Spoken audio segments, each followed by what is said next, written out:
The Florida ballot initiative process that resulted in voters weighing in on things like medical marijuana and $15 minimum wage could face a bigger hurdle under new proposals from Governor Ron DeSantis. 10 Tampa Bay's Parseghian has a look at what the governor wants changed and why some argue it could outright kill the citizen-led process.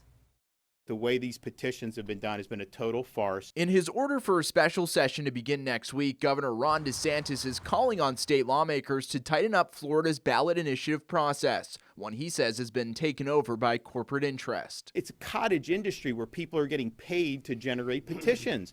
And so they can sign names and then get more money, and it's got to stop. So he wants to stop third parties from collecting signatures, among several reforms his office is pitching, including requiring voters to turn in signed petitions directly at a supervisor of elections office or by mail. We should treat it just like an absentee ballot, not just have somebody who's getting paid just dump 1,000 petitions, and then what? The supervisor is supposed to figure out if those are valid or not? For a proposed amendment to get on a ballot, organizers typically collect upwards of 1 million signatures, a high hurdle they say the governor's proposal would make impossible.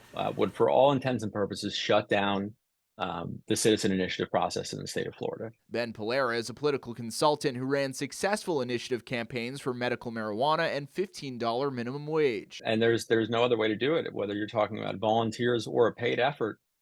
It's just a volume game. Polera says the proposal would mean game over for the citizen-led changes to the Constitution, which Florida is one of 24 states with avenues for. The citizens initiative process, over the past 20 years has consistently produced policy changes that, would not happen in the state legislature. Parseghian, 10 Tampa Bay.